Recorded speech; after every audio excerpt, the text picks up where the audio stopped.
A medium-sized motorboat at cruising speed. Fuel consumption 10 to 15 litres per 10 kilometres. If it had been a car, this kind of fuel consumption would have verged on the criminal. It's easy to think that no development work takes place on boat engines, but the exact opposite is in fact true. Volvo Penta is one of the world's largest producers of inboard engines and is involved in continuous development work.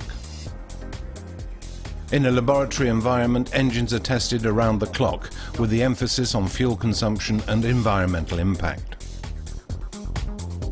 Volvo Penta has also developed the IPS propulsion system, which was launched a few years ago.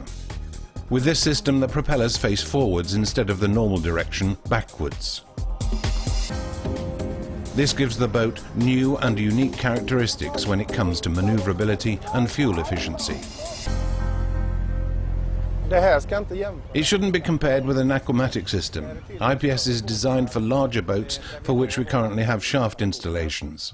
The propellers are able to operate in undisturbed water, thereby improving efficiency, increasing top speed and enhancing fuel economy. The fact that the exhaust emissions do not interfere with the propellers is another advantage. They're discharged here at the back. Using the IPS drive, the boat can be driven in any direction, even sideways. But we'll come back to that later. We can begin by taking a look at the engine lab, where Volvo Penta's marine diesels are really put through their paces.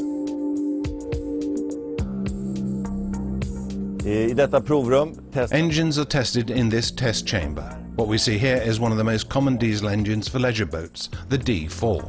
It is tested for performance, for the optimization of fuel consumption, and to ensure that it is as environmentally sound as possible.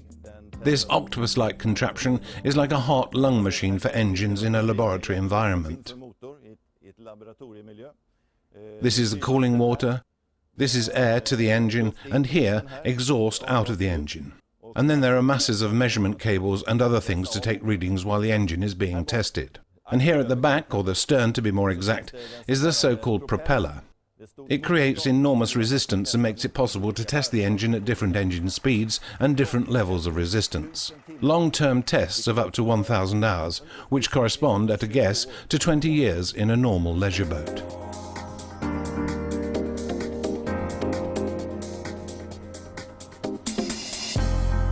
There are three innovations that are principally associated with Volvo Penta. 1, the aquamatic stern drive. 2, the duoprop, the two counter-rotating propellers on the same aquamatic drive. And now, the IPS. As we've already established, the IPS drives are currently designed for large powerboats with at least 2 engines. The drives work completely independently of one another and can therefore be adjusted so that the boat can be driven in absolutely any direction or turned 360 degrees on the spot.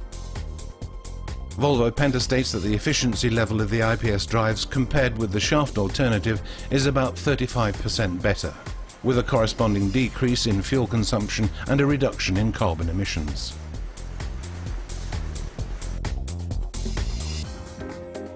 You've now seen what the IPS system looks like under the boat. We're now going to test it in reality.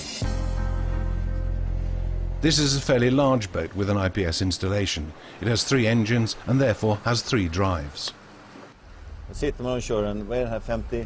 When you sit here and drive a 52-foot boat with a small 5-centimeter joystick, it's actually great fun.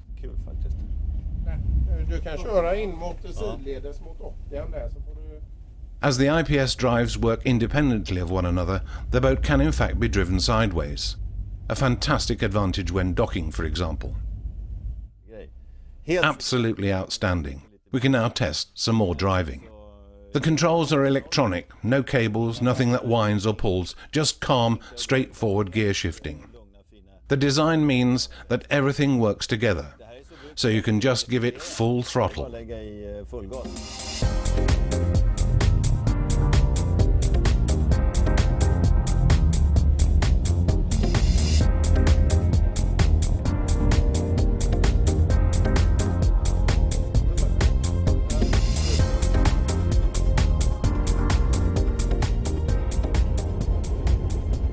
Unbelievably well controlled. We're doing 39.7 knots, so the engines aren't the only good thing. The boat is also great. A fantastic combination. It really moves.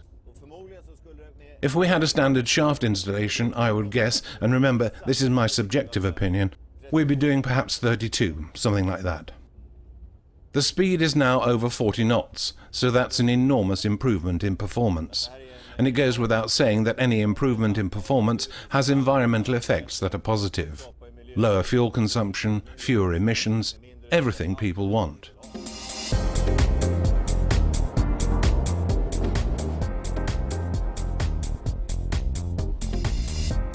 We're now going to test the docking function of this boat. And as this is a fairly expensive boat, I've brought along Class just to be on the safe side, to help me if something goes wrong.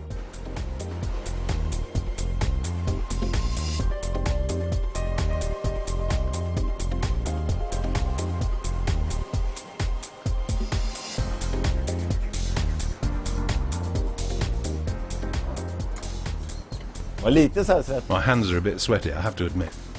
These guys who have been doing this for several years do it with their eyes closed. But it worked. I think they were lying, but I passed the test, so that's good. So how do we summarize this? Well, Swedish newspapers use different rating scales, wasps, suns, wine bottles, but if we use propellers in this case, I give it 5 propellers. Really, really good. The system is perfect, manoeuvring is easy, a joystick for use in harbours and marinas. Even the poorest boat driver can look really skillful. The same thing applies at top speed, total control and of course a good boat. Everything is absolutely perfect.